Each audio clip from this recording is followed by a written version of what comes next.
அபயம் இருக்க எனக்கென்ன கவலை, எப்போதும் உன் பிள்ளை எனக்காய் உனக்கன்றோ கவலை.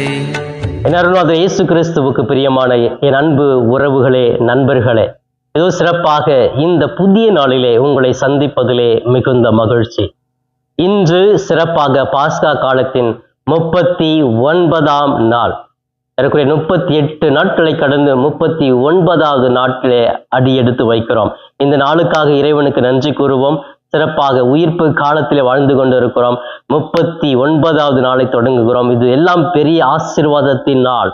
ஒவ்வொரு நாளும் இன்றைய மன்னா என்ற இந்த நிகழ்ச்சியின் மூலமாகவே பல்வேறு கருத்துக்களை தியானிக்கிறோம், சிந்திக்கிறோம், அதன்படி வாழ்கிறோம். இது எல்லாம் இறைவன் கொடுக்கிற இன்றைய மன்னாவாக இருக்கிறது. அந்த மன்னா நம்முடைய உடலுக்கும் மனதுக்கும் ஆன்மீகத்திற்கும் பெரிய சக்தியை, வலுவை கொடுப்பதாக அமைந்திருப்பதை உணர்ந்து ஒவ்வொரு நாளுமே இறை பிரசன்னத்தோடு தொடங்குவோம், இறை வார்த்தையோடு தொடங்குவோம், இறை பராமரிப்போடு வாழ முயற்சிப்போம்.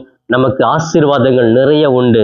இன்று நம்முடைய தாயாம் திரு அவை கொடுக்கிற உன்னதமான இன்றைய மன்னா யோவான் நற்செய்தி 16ஆம் அதிகாரம் 12 - 15 முடிய பகுதிகள். ஒரு குறுகிய பகுதி தான்.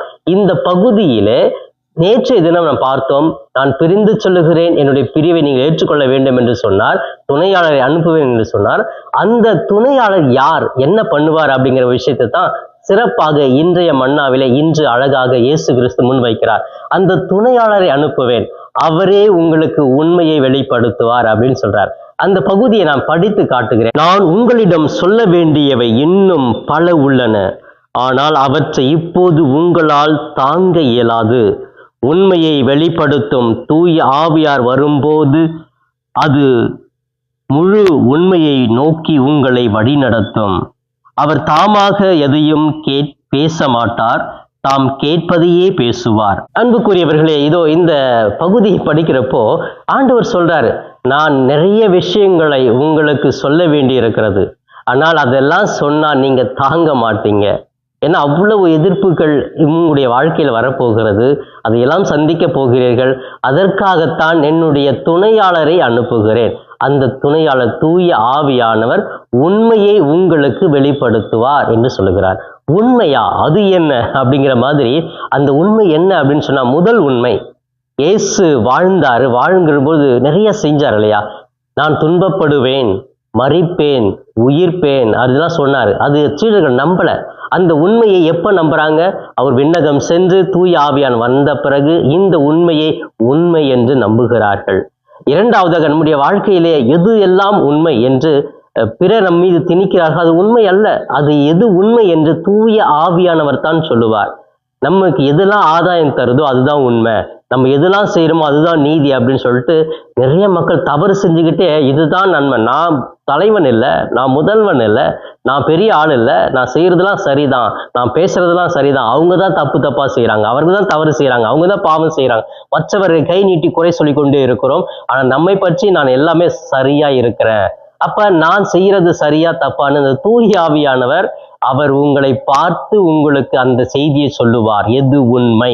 பிரியமானவர்களை, உண்மையை வெளிப்படுத்தவே என்னுடைய துணையாளரை உங்களுக்கு அனுப்புகிறேன் என்று இயேசு சிறப்பாக இந்த நற்செய்தியிலே நம் முன் வைக்கிறார். இந்த செய்தி நம்ம ஒவ்வொருவருக்கும் உண்மையை, எது உண்மை என்று புரிந்து வாழ வேண்டும் என்று இயேசு விரும்புகிறார்.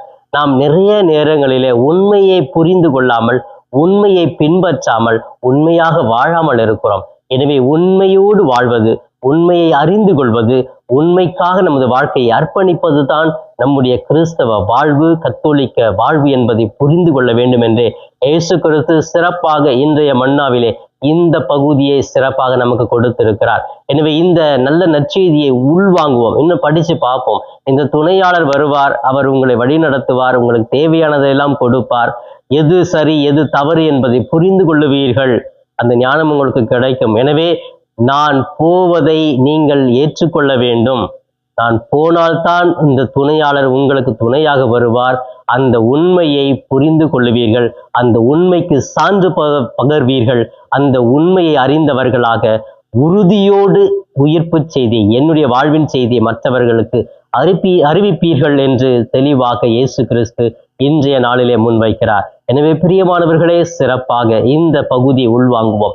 இன்றைய மன்னா, எனது வாழ்வில் தூய ஆவியார் வருவார், எனது வாழ்வில் எது உண்மை என்பது நான் புரிந்து கொள்ளுவேன் என்று அந்த ஆவியானவரை பெறுவதற்கு நாம் ஒவ்வொருவரும் ஆயத்தமாக இருப்போம், தயாரிப்போம்.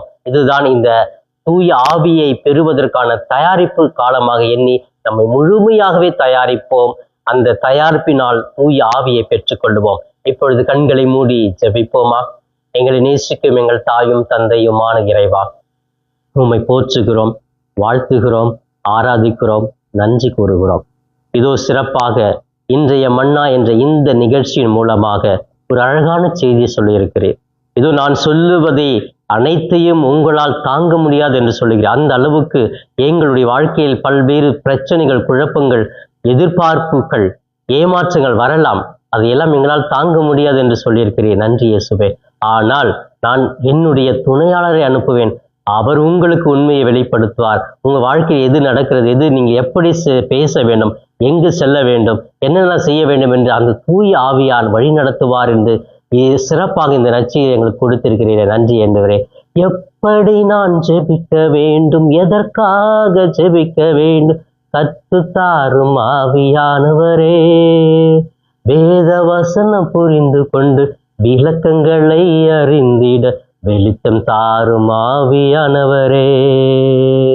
ஆவியானவரே, ஆவியானவரே, பரிசுத்த ஆவியானவரே, எங்கு செல்ல வேண்டும், என்ன செய்ய வேண்டும், வழி நடத்தும் ஆவியானவரே. இப்படி நம்ம என்ன செய்ய வேண்டும் என்பதை எல்லாம் வழி நடத்துபவராக தூய ஆவியானவரை அனுப்ப போகிறீரே. நன்றி இயேசுவே. இதோ சிறப்பாக இன்றைய மன்னா என்ற இந்த நிகழ்ச்சி பார்த்து ஜெபித்துக் கொண்டிருக்கிற ஒவ்வொரு பிள்ளைகளையும் தொட்டு ஆசீர்வதிப்பீராக. உடல் உள்ள ஆரோக்கியத்தை கொடுப்பீராக, மன நிம்மதியை கொடுப்பீராக. குடும்பத்தில் கஷ்டங்கள், வலிமைகள், கடன் பிரச்சனைகள், வியாதிகள் எதுவாக இருந்தாலும் நீக்கி அவர்கள் குடும்பத்தை ஆசீர்வதியும் தெய்வமே. உமது பிள்ளைகள் உண்மையே நாடி இருக்கிறார்கள், வாஞ்சியோடு ஜெபிக்கிறார்கள். எனக்கு இயேசுவை தவிர வேறு யாரும் உலகில் இல்லை என்றே இருக்கிறார்கள். அப்படிப்பட்ட உம்முடைய பிள்ளைகளுக்கு உமது ஆதரவு தேவை, உமது அன்பு தேவை, உமது இரக்கம் தேவை, உமது துடிக்கும் இதயம் தேவை. ஆண்டவரே, உம் பிள்ளைகளோடு தங்கும், அவர்களை வழி நடத்தும், தூய ஆவியால் ஆட்கொண்டு உண்மையை வெளிப்படுத்துவீராக. இவை எல்லாம் எங்கள் ஆண்டவரும் மீட்பருமான இயேசுவின் மூலம் ஜெபிக்கிறேன், என் ஜீவனுள்ள நல்ல பிதாவே. ஆமேன், ஆமேன். பிரியமானவர்களே, இந்த நாள் இனிய நாளாக, இறை அருளை நிறைவாக பெறும் நாளாக அமைய வாழ்த்துகிறேன். உங்களுக்காக சிறப்பாக ஜெபிக்கிறேன். இயேசுவுக்கே புகழ், மரியே வாழ்க.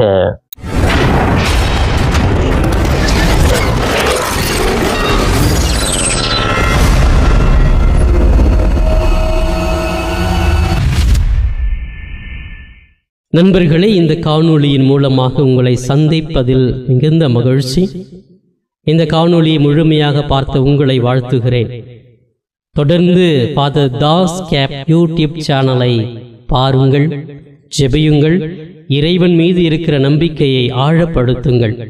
உங்களுக்காக தொடர்ந்து ஜெபிக்கிறேன். இறை ஆசிர் என்றும் உங்களோடு இருக்கட்டும்.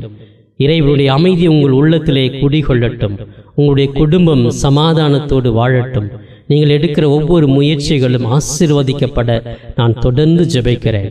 தொடர்ந்து இந்த channel father Das cap YouTube சேனலை சப்ஸ்கிரைப் செய்துவிட்டு தொடர்ந்து வருகிற ஒவ்வொரு காணொளியும் பார்த்து இந்த யூடியூப் சேனலை தாங்கும்படி உங்களை பாசத்தோடு கேட்டுக்கொள்கிறேன். நன்றி.